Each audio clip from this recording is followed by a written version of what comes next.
everyone to get together. But we had a great holiday party, but that's over. I think we're live. Yeah, we are live. We'll wait a couple minutes for some more people to come in, but thanks to those who are watching us. This is the Santa Rita Hills Wine Alliance live sessions we're doing every Tuesday for the next few weeks. And we're talking to winemakers from around the Santa Rita Hills, focusing on some Pinot Noir, some Chardonnay, but actually, like we're doing in this session, other grapes as well, which is one of the hidden gems of the Santa Rita Hills, that they do things other than Pinot Noir and Chardonnay. So just wait one more minute here. This is something I learned from Wes Hagen, is to wait a few minutes and then more people come. All right, I guess we can start talking now. So I'm Matt Kettmann. I'm a contributing editor for Wine Enthusiast magazine and a senior editor at the Santa Barbara Independent, where I've worked for more than 20 years now and started covering wine there, almost 20 years ago. It's gotten a lot more intense in the last 10 years.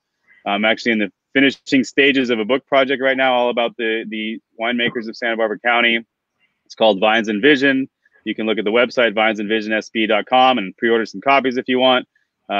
Both of our guests today are big parts of that book.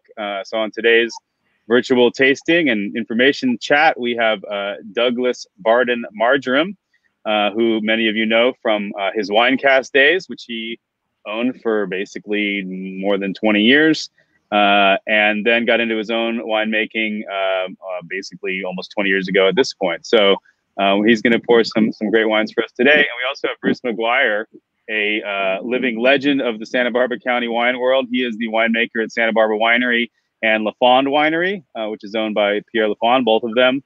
He's been making wine down in the Funk Zone before the Funk Zone was ever even thought to be called the Funk Zone.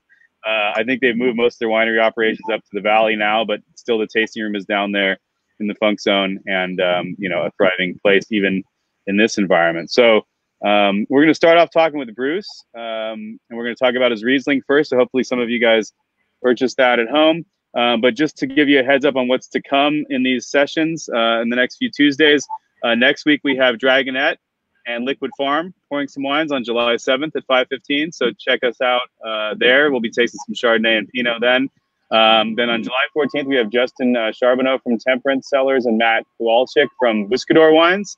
On July 21st, we have Greg Brewer and Ken Brown, another couple legends in the wine business. On July 28th, we're doing a Faciega showcase where Rick Longoria, Adam Tolmack from Ojai Vineyard, and Billy Wathen from Foxen are all pouring selections from Faciega Vineyard. So that should be a real fun and really in-depth session. Then we got Paul Lotto coming up with another guest on August 4th. And then we'll probably continue this series for some time to come as well. So thanks again for tuning in. And let's start off here, Bruce, with your Riesling. Your SRH Riesling from the Santa Rita Hills. Here's the bottle. I get all confused because this camera is like backwards in your motion. So it's like working in a non-mirror. There we go. So Bruce, tell us a little bit about your background when you started in this business so long ago. And then we can talk a little bit about the wine. Okay, my start in the business was in 1978, working in a wine shop in Boston. From there, I drove to California, started working in Sonoma County. Did that for 6 months, got a gig in Clarksburg in the Delta, did 2 harvests there, and Pierre Lafond hired me to come down and take over wine production. So that so how did Santa Barbara compare to Clarksburg when you got here? 20 miles from Sacramento versus 2 blocks from the beach. It was a really, really tough choice. So you stuck. So what year was that when you came down? That was 81. And of course, the other thing is I knew where Pierre's vineyard was, and it was 1.5 miles from Sanford and Benedict. And that was something that had created a big buzz up in the Sacramento area. And that was definitely intriguing that that was in such close proximity. Because Santa Barbara Winery had been around for quite a while at that point. The year started it in '62. Mm-hmm. So the first thing I had planted in '82 was Pinot Noir that I talked to Michael Benedict and got cuttings that year, and that was our start in Pinot Noir in 1982. And when did were there other things planted at the vineyard by the time you came on? He had planted in '72, so he had Cabernet. Which How'd that do? Hot years in really poor vigor soil actually could be pretty interesting. Cool years in high vigor soils was never good. He had Chenin Blanc, Riesling, and Zinfandel. Is this old vine Riesling we're trying? No, pretty much the old vines were taken out by the drought. We were producing. Okay. We were producing Riesling from 35-year-old vines. Unfortunately, so the recent drought. Yeah. So drought and nematodes, and just shows you where the weak parts are of the vineyard, and we were probably getting production from 20-25% of the vines, and we couldn't charge enough to justify continued farming, even though the wine was really good. This is something we planted in 2008 in kind of anticipation that the old vines were going to succumb at some point. Mm-hmm. How many acres overall is Lafond Vineyard? We have 100 acres. We've leased our neighbor's property, so that's 37 acres. So all in all, we're farming about 137 acres. And how much of that is Pinot? Right now, it's about 70 acres. Okay, it's about half of it, essentially. And the other big chunk is Chardonnay, and then we have smaller amounts of Riesling, Syrah, and Grenache. So how much, and we're going to try the Syrah Grenache later as well. How much Riesling's planted? Right now we have 7 acres. Okay. And so tell us about this wine and why Riesling does well in the Santa Rita Hills. I mean, most people are, pretty convinced that Chardonnay and Pinot Noir excel. But, I'm a big fan of finding other varieties that do well in the cool climates too. So why does Riesling work so well there? Well, if you want to talk about cool climate, go to Germany. Yeah. Australia has a reputation for producing some really interesting dry Rieslings, but it's a totally different animal than German Riesling. Because the German region is much colder than Austria, generally speaking, when it comes to where they planted the Riesling? Definitely. Yeah. And so tell us about this Riesling. Like, what are you trying to do with Riesling when you're making it? Because we had Riesling in the vineyard, we developed a couple different versions, and this is our dry version. We've done late harvest in the past. We've done a more standard 2.3% alcohol. This is really an interesting counterpoint to our Chardonnay production, which is generally barrel fermented, malolactic, and it's a real good counterpoint, so to speak, to our Chardonnay program. It's got a lot of texture on it, a lot of grippy qualities, which is always great. And then it has that like slight hint of a petrol type thing, which is kind of a telltale Riesling sign. Definitely. What is the? Go ahead. But also stone fruit. Mm-hmm.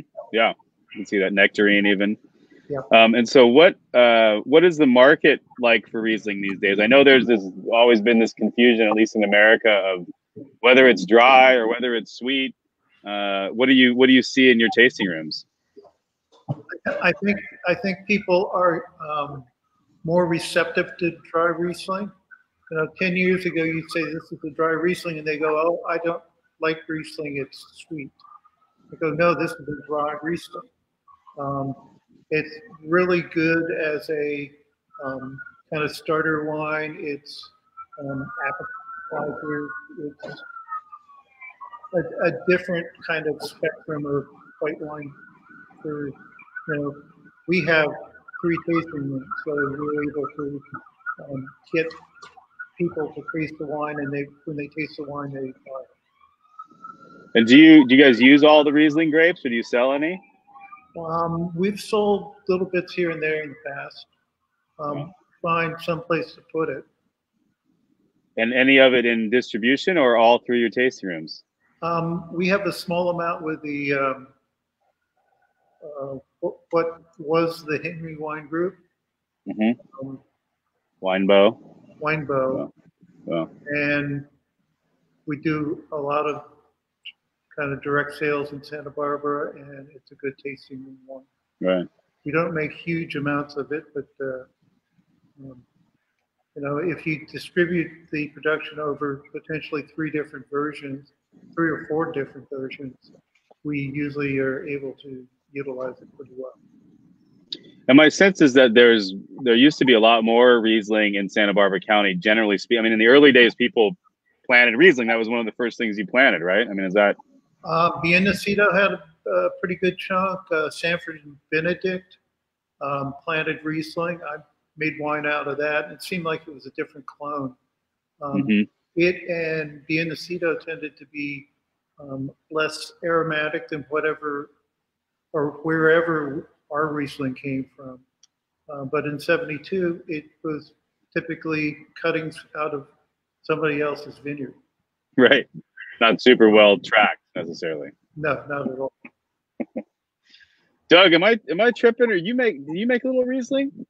Oh yeah. No, I make 168 cases of Riesling every year. From what vineyard? A Kettmann out of Los Alamos. That's right. Yeah. We're the first out of there. It's about 9% alcohol, just a touch sweet, and yeah. I don't know who buys it, but it sells out every year. And it goes through your tasting room, or goes into distribution? We have a distributor in Washington, D.C., where the wife of the owner just loves it, and so I think she drinks it all. There you go. That's a lot of drinking. She's a big Riesling fan. We've already sold out of the 19 Riesling. I think we have 2 cases left. Wow. So we thought about making more, but we figured just that's enough. Right. Yeah. Great. Well, let's move to your wine now, Doug, and talk a little bit about your past. So we'll get back to Bruce when it's time to finish with the last wine, which is his Syrah Grenache from Lafond Vineyard. And Bruce, feel free to chime in if Doug says something that's completely erroneous and you want to correct him. But so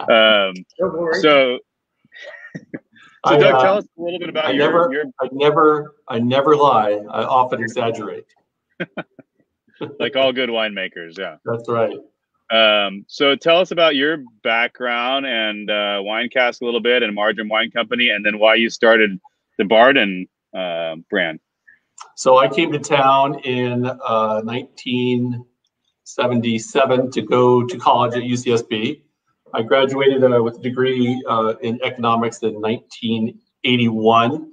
I was essentially unemployable. So my family bought an existing wine store called the Wine Cask, and we expanded it into a little restaurant, and the restaurant and the wine store were right next to each other, so they're very complementary. And people would come to the store and see the restaurant go in there, and vice versa. It became quite a hip little place. Got a lot of press, especially about 4 years after we opened. We got a great article in Gourmet magazine that sort of elevated us to a really top status. That was right when Bruce got an early start, but the first big wave of new winemakers coming in was 81, 82. And I struck up a friendship with Jim Clendenin and Bob Lindquist and Frank Costini. And we traveled a lot to Europe and to taste wines and buy wines for my restaurant and store. And then we started making wines together in 1986. Clendenin and Lindquist and I did a little brand called Vita Nova. Are you glad that they didn't have Instagram back in the early 80s when you guys were hanging out and going to Europe and videos and social media? Sounds like it could have been a dangerous time. No, it was a working vacation. We actually, Right. we really did a lot of, I took incredible notes of the wines we had, and we went to, 3 to 4 wineries a day, and obviously we had a lot of fun and we ate some great food, but it was a great time in my life and a great experience to learn about wine and other people's styles of wine and what wine is in a worldwide context versus just our little backyard. So Jim bought Bob and I out of Vita Nova in 1998, and I started Margerum in 2001. A very nice Fred Brander let me put a little room in his shay, in the very back part of his shay, and let me make wine out of his back patio. No one even knew I was there. It was about 240 square feet, and I made about 400 cases my first year in 2001. And now we're about to have our 20th harvest here coming up in 2020. It's easy to remember how many harvests because it's 2020. It's my 20th harvest. It works out very well. And and Margerum's focus was more Rhone and Sauv Blanc, right? Yeah, it's kind of a dichotomy because I loved in the restaurant. I loved both northern and southern Rhone wines. I love Grenache-based wines like Chateauneuf du Pape and northern Rhones. I was a big fan of Saint Joseph and Cornas and Hermitage and Côte-Rôtie. And so I wanted to make that style of single vineyard Syrah. Then I also wanted to make a Chateauneuf du Pape-esque style red wine, which started out as M5. So M5 has been that. In those days, in that era, I had never had a Rhone white wine that I liked. And it has become the Rhone white wines in Europe, and especially in South of France, have really excelled lately.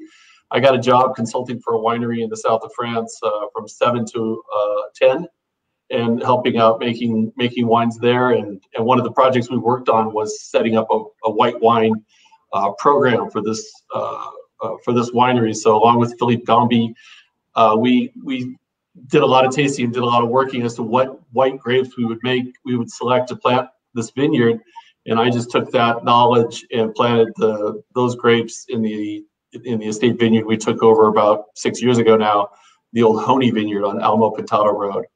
And so now we do have a Rhone white wine. But you're right, the initial start was Southern Rhone Reds, Northern Rhone Reds, and Sauvignon Blanc. And my favorite wine in my restaurant locally was Brian Babcock's 11 Oaks Sauvignon Blanc from McGinley Vineyard. And that's what I wanted to make. And I also thought Fred Brander was just a great Sauvignon Blanc producer. So he was my mentor for Sauvignon Blanc and helped me for many, many years defining my style and making those wines. We moved on from Brander over to the beautiful little facility we had at Firestone, and they were super nice people to let me rent a space at the old Curtis Winery. And then in 2012, we moved the whole thing. I was living in Happy Canyon. My winery is in Los Olivos. I was living in Happy Canyon. The winery was in Los Olivos, and we had a warehouse in Buellton. So we were running around like knuckleheads. And so in 2012, we moved everything to Buellton, the warehouse, the winery, and I didn't move there myself, but it consolidated everything because I did have my offices in Happy Canyon. And then that year also, a good friend of mine became the vineyard manager for Sanford and Benedict Vineyard and La Rinconada, Eric Malaya. And he sort of said, hey, anything you want from there. I also got hired to be the consulting winemaker for La Encantada Vineyards. And so we were able to have the pick of La Encantada. And in my new office in Buellton, my window looked out at Santa Rita Hills. And at that point, we weren't making a single Santa Rita Hills wine. And we decided in 2012 to change that. But we didn't want to put it under the Margerum etiquette. So we put it under Barden, which is my middle name. Great. And so now how many wines do you make under Barden?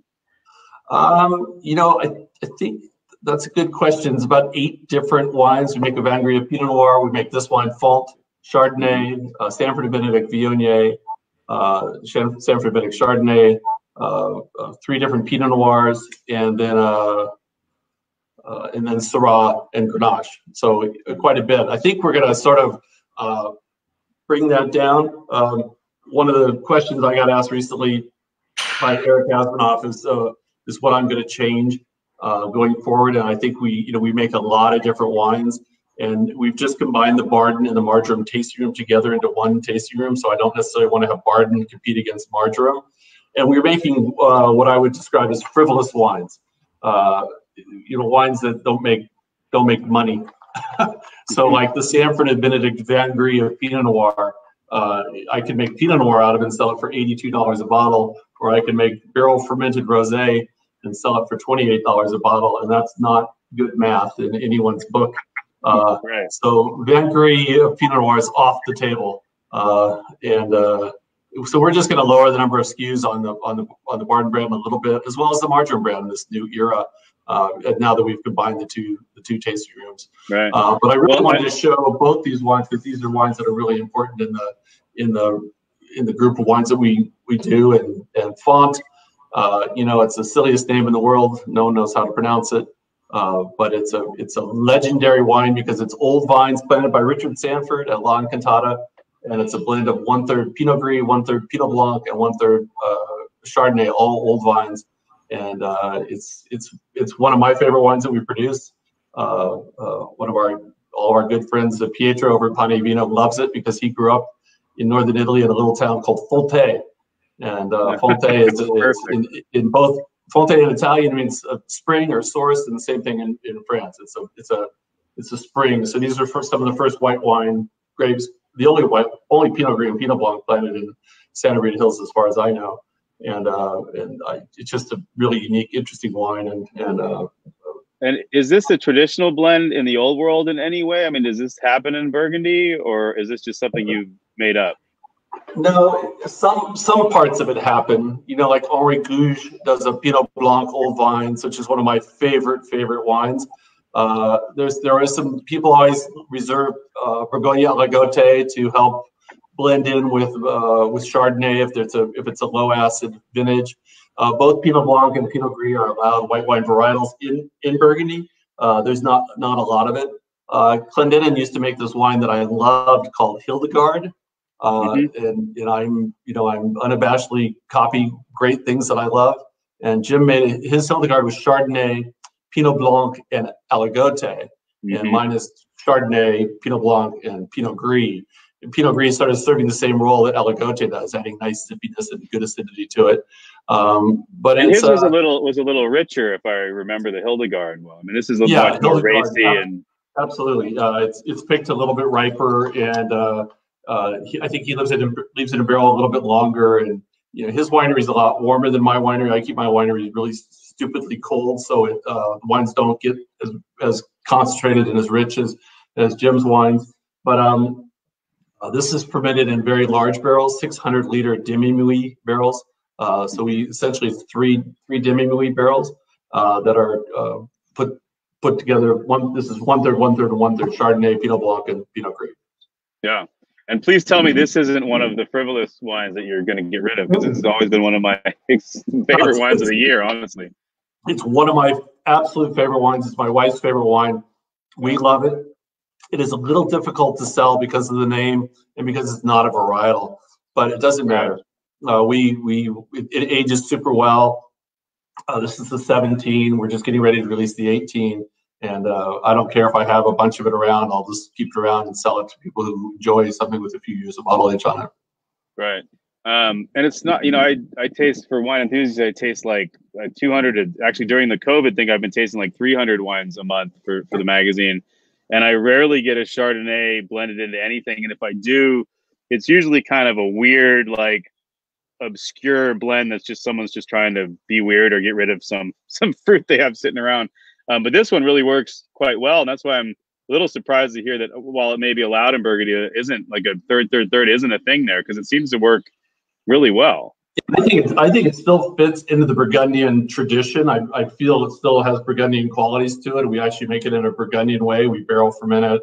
We allow ML to happen in barrel. We do the batonnage. We use a lot of Burgundian techniques in it. I think it has that characteristic to it. But it's just you're right. I think sometimes people just do it for fun, but I think this is a very traditional and correct wine within that category. Right. And I was actually going to call it, Henri Gouge. The Pinot Blanc that Henri Gouge makes is one of my favorite white Burgundies. I was going to call it Gouge as an homage to Henri Gouge, and then I actually had the label all marked up, and my brother comes up and goes, "Oh, so you're going to make a wine called Gouges?" Because Gouge in American speak is gouge, and you probably don't want to put gouge on a wine label. No, unless you're selling it for like $5 a bottle or something. Exactly.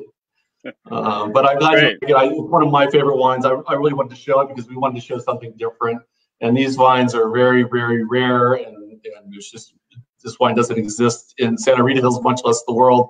But it's a wine I'm very proud of, and it's a wine I like to show people and have it be seen.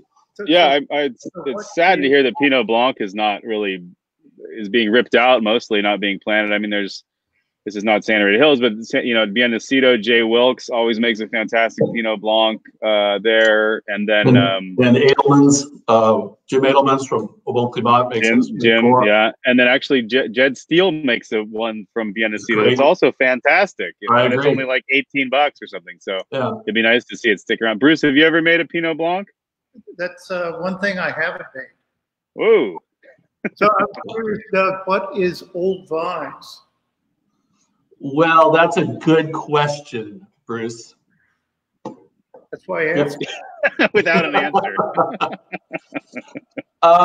I would say anything that's over 20, 25 years in our world is considered old vines. I mean, I think there's a maturity level to a vineyard that we all see where it's becoming very consistent, and the vine is not growing and becoming more prolific. It's actually becoming less prolific. So I don't know, what would your definition of old vine be? Probably 25. Yeah, so we're in the same ballpark. It's kind of the commercial lease bracket. So if you get past that bracket, that's kind of like more than you was expecting.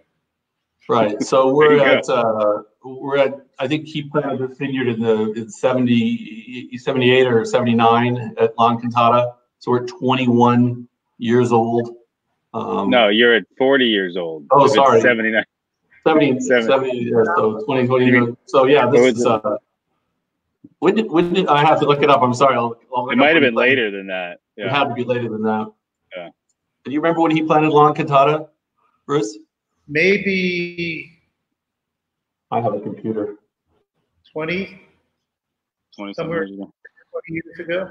Yeah. All right, Doug. We're gonna move to your red wine. There is a comment though that someone wants you to discuss your Banyul style wine project and Amaro. I don't know if you want to hit that up real quick. Yeah, I hit it really fast. So I love Vendu Natural. It's a category of fortified sweet wine from the southern part of the Rhone Valley. The most famous Vendu Natural made from red Grenache is a wine called Banyul. It's considered to be the only wine that sort of goes with chocolate. They put it in large demijohns. We use 34-liter glass demijohns, and they leave it outside after the fermentation fortification, and it just bakes basically. So we put it in a place where we forgot about it. So we have about 19 34-liter demijohns on the roof of our winery, and they've been there now for 2 years. We go up there every 3 or 4 months and go and taste it, and it's never became Banyul-y until the last time we went up there, which is about 2 weeks ago, and we threw a thief in one of the 34-liter 2018 vintage wines, and just like, wow, this is exactly what I wanted. It tastes like Banyul from Ma'amil, which is one of my favorite producers, and so we've developed a label, and we're going to bottle it here in the fall, and release just a little bit of it into the market. We're going to take some of it and bottle it as a vintage wine, but then we're going to leave a part of it to make a ongoing, 2 to 5 year blend that'll be ongoing as more of a reserve wine. And then Amaro is also a fortified wine that we herb, root, and bark. And it's also left outside in barrels for many, many years. And it's, you know, it's the only time I feel like a drug dealer is when I get people on Amaro, because it's just so good. You can't stop drinking it. And it's great in cocktails too. It works great in Manhattans and Negronis. And even at the tasting room, we have an Amaro ice cream made by Santa Barbara's extraordinary ice cream producer, Rory, all organic. And if you're down there, you got to try some Amaro ice cream. Great. And before we move to the red, well, first of all, Greg Brewer, who's watching us, thinks La Encantada went in around 2000. I just looked it up real quick, and that's true. So that's a 2000 planting. And then I was 20 years old. I don't know what my math was in my head. I was thinking we were in the year 2000 right now, apparently. But so it's 20-year-old vines at La Encantada. Thanks, Greg. Cool. Or thanks, Matt. And then there's also one more white wine question, which is from Kevin Knight, asking if either of you have been tempted to do a Chardonnay which doesn't go through Malo or uses less oak, as some others have in the area. I mean, Doug, I know you don't use a lot of oak. Let's let Greg Brewer answer that one.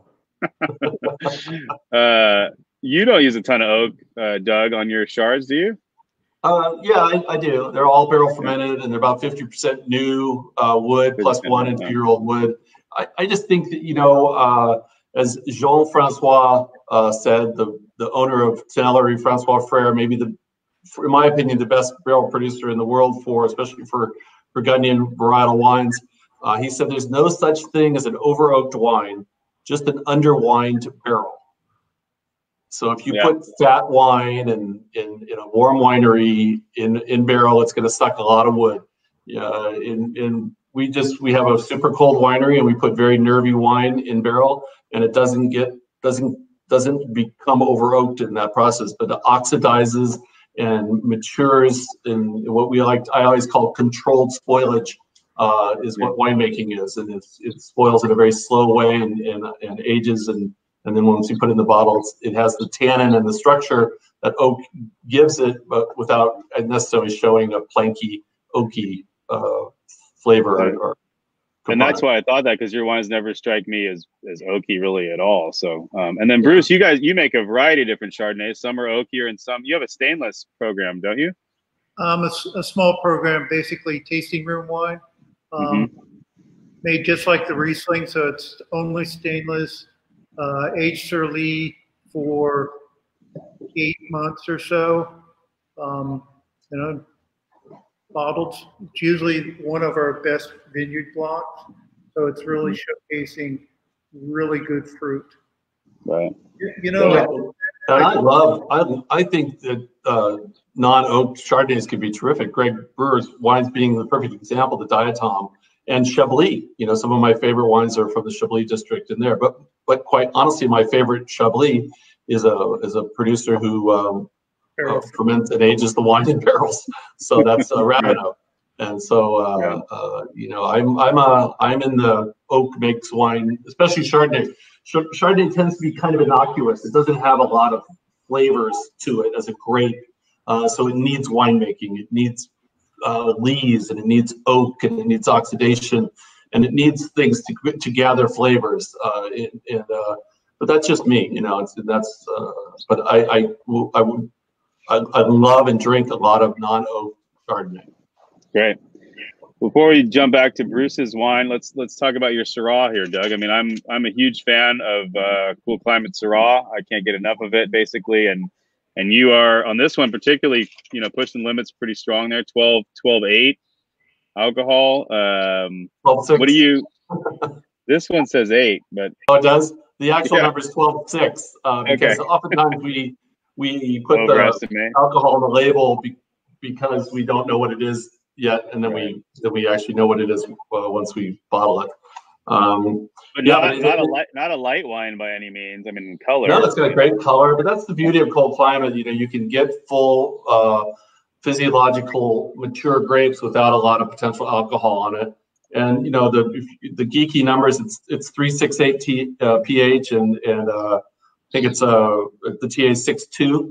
So it's right in the right numbers, so sort of for perfect red wine. It's not too acidic, and But it's nice to be able to deliver a mature, actually physiologically ripe Syrah without a tremendous amount of alcohol. And that's sort of maybe one of the great things about Santa Rita Hills is that not only can you do these great Chardonnays and Pinot Noirs, but we could be making these cold climate Syrahs that have this kind of very old world aromatics of, pepper and licorice and spice. And, I think I have not had this wine in a little while. And I think I actually sent you a little text going, oh my God. Yeah. Yeah.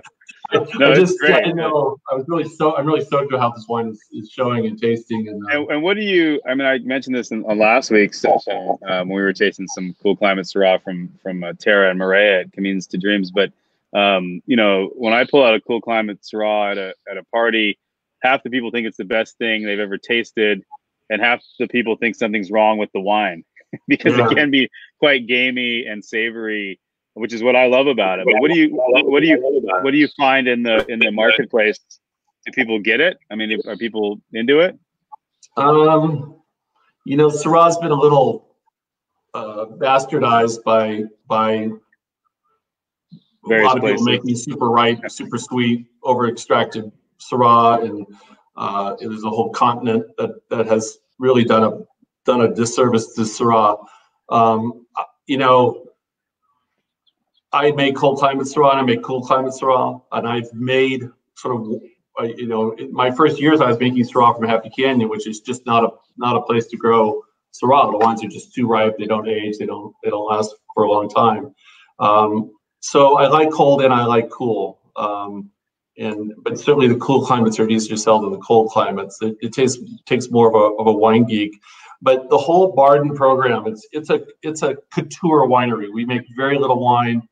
We make a very strict selection. It's not a wine that I'm using to send my children to college. So I always say I make wines for my children and I make wines for my children. I make wine for my children, Margerum, Riviera Rosé, and Sauvignon Blanc, which we make 12,000 cases of, and we sell, and that's money, and that keeps me in business. Barden wines are for my children, so that when I'm dead and they're pulling a cork on this wine 30 years from now, they'll think I was a great winemaker, and that makes me that's my goal on these wines, is that they really improve with bottle age and with time. Obviously, you can drink it now with the right food and with patience and opening it, decanting it, and the like. But the real reward for these wines is 5, 15, 20 years, and my math is so screwed up, 40 years, down the road. That's the whole impetus behind the Barden program, is to really make wines for the long term. Right. Well, this one's delicious, so I can't wait to try it in 30 years or 5 years and 10 years. Just leave it open for 3 days, and you'll really see how the wines develop, because that's sort of a precursor to aging wine, is leaving it open and see how it develops in the glass. Yeah, no, I do that quite a bit, and surprised sometimes. I had a wine recently, not from this region, but Santa Cruz Mountains, Mount Eden Cab, that I left open on the shelf for, I swear it was almost 2 weeks, and it just kept getting better and better and better, Yeah, we often do 2 and 3 weeks just to see how it does it, and with good results. And that's without using very much sulfur. We don't use very much sulfur in the production of our wines. Right, great. All right, Bruce, let's move to your wine and our last wine of the session here. It's the Lafond Syrah Grenache from 2016 from Lafond Vineyard. Tell us about this wine and what you're trying to do with Rhones in the Santa Rita Hills. I mean, was there anyone? Probably no one was doing Rhones when you showed up, right? No. In fact, I think I had the first Syrah in the Santa Rita Hills. In the early 90s, we started grafting over the Chenin Blanc that Pierre planted to Syrah. At the time, Chenin Blanc was going to, actually I sold some to Doug because we were having problems selling it. And he did it as a wine cask wine. And once we put Syrah in, the bottle price essentially tripled. And we had really intense, spicy, the epitome of kind of uber cool climate Syrah. So and that probably was a time before anyone got confused by hot climate Syrah to some extent. Yeah, and since it's on a block of Chenin Blanc that was planted in '72, we're talking about a really, really old root system. So what's that work out to be? 44 years? 48 years? Don't ask me. 48 years. I was born in '77, so I know that's, well, I don't even know how old I am. So never mind. 40. I'll be 43 this year. Let's not do math. Let's not do math. It's not a math show. And initially, I got Bruno was giving me grief about sort of being able to get the Syrah ripe. Other people kind of questioned it. Subsequently, there have been people that questioned it that wanted to see if I had fruit to sell. So you upped the ante by planting Grenache too. Yeah, that went in 2002. Okay. And that was something that I thought had a really good potential in the Santa Rita Hills. And we produced a Grenache for under the Santa Barbara winery label, which is, I think, a really good example. And then this Syrah Grenache blend, which is 60-40 from the Lafond vineyard, is, I think, one of the best uses of the two grapes together. It makes a really, really complete wine. And it so far has been aging beautifully. And what is is this the current release, or this is the release from a year or so ago? This is what's current. Okay, great. And have you ever had trouble getting the Syrah or Grenache ripe out there, or no? Actually, this field of Syrah in 1999, which was an unusually cool and late vintage. We picked it on December the 1st and December the 8th. And we just waited for it to get ripe. We actually had east-west rows. So we picked the south side of the vine on the 1st and then waited on the north side of the vine, and it moved and was still getting ripe. We still had functional leaves, so things were getting riper, but that was something that I hope I never have to do again. How was that wine? Pretty uber cool climate Syrah. Hey, you can't use Uber. That's mine. He uses Uber. Oh. Thank goodness you picked it. Otherwise, it would be a 2000 vintage wine. You almost went into the next vintage. No kidding. But you got to enjoy Thanksgiving just worrying about those grapes. At that point, the weather was fine, and it's like, well, we'll look at it, in 3 or 4 days and see what it's doing. What's your typical pick for Syrah and Grenache out there? Usually October. Some years we've gone into November. This Syrah field is a really, really late field. It's one of the last things we picked in. And do you use all the fruit for yourself? Do you sell any of it? Yeah, we use all the fruit. We have another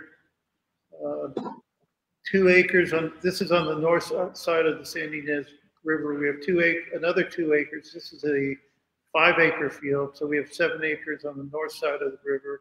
And then on the south side of the river, around the Lafond Winery on Santa Rosa Road, we have another 8 acres. And that goes into the Santa Barbara, San Ynez Valley bottling that we blend in our former vineyard manager's fruit up by Los Olivos and do a Sandy Heads Valley bottling, and then we do a under Lafond a SRH bottling from Syrah. And what are the cool? I mean, we kind of know the cool climate character of Syrah. What do you find to be the cool climate character of Grenache? Is it similar peppery spice, or what's the? It doesn't have like the white pepper, lavender type character. Even camphor, it doesn't really have that, like Syrah sometimes can. It's a redder fruit, and it does have some black pepper. So darker spice. Is it all one clone, Bruce? What? This wine is all Tablas Creek. We planted another 2 acres of Chateau Reyes clone that supposedly came through John Albin, and they're radically different as far as what the fruit and the leaves look like. And so far, I'm still, as the vines, start producing, then we can really assess what the differences are. Great. And when did you say that Grenache was planted? 2002. Okay. Great. And how does the market respond? People are into the Rhones from Santa Rita Hills, as far as you can tell, Bruce, from these wines? Or is it a confusing?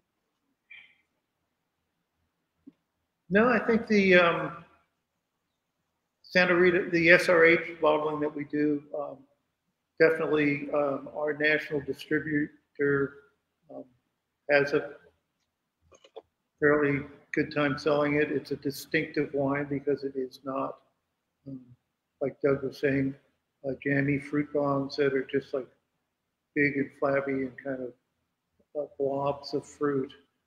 It's got some brightness of character to it.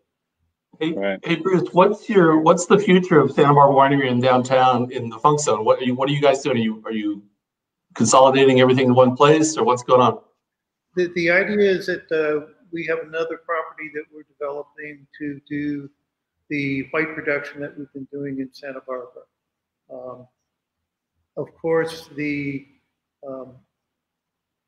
process always takes longer than you imagine. We're planning on keeping the tasting room operational where it is right now and just move the wine production out of the Funk Zone. Bringing truckloads of grapes and trying to run a forklift across the street has gotten harder and harder and harder. And we pretty much, when we have trucks come in here, we tell them to be here at 7 in the morning because mid-morning, it's just the traffic is a problem. Yeah, it's gotten quite busy down there. And you've told me that you're dealing with that on Labor Day sometimes too. Labor Day weekend grapes are coming in and you're trying to... I pretty much tell the vineyards that I don't receive fruit on Labor Day weekend because it's just impossible to even, I have problems sometimes pulling out in the street. But you haven't moved yet. Do you think you're going to do the 2020 whites there? I think we have to. No. One more year. Got to get the building finished before, we have to have some place to move before we can move. So that'll certainly be the end of an era. That's you guys have been such a landmark there from the very beginning to now. Well, things change. Yeah. I think to most consumers, they won't even know that you were making wine. They'll just see the tasting room and know that you're still there in some capacity, right? So, well, a lot of people didn't even know that we were making wine here. Thought right. We were the tasting room. Right. The barrels were just props. Yeah, well, we can do that in the future. Yeah. Yeah. All right, guys. Well, this has been great. Thank you for sharing your excellent wines with us. I don't know if you have any parting shots for each other or anything, but another successful Santa Rita Hills Wine Alliance tasting. Looking forward to the future ones. Thank you to all the people that have been following along with us, and I'm sure there'll be more of you who tune in later once this is posted on the Wine Alliance's Facebook page. So thank you guys both. Yeah, Well, thank you, Matt. Bruce, nice to see you. Good seeing you, even though our tasting rooms are only blocks apart. I know, isn't that amazing? I thank you for sending us all your customers. Yeah, and hopefully we'll hang out in person one of these days. Yours, right? What's that? And of course, yours. Oh, absolutely. Because you make a lot of things that we don't make, which is cool, and so we love sending people over there. So, great, excellent. Thanks again. Well, thank you guys. Yeah, thank you guys, and have a good night, everybody.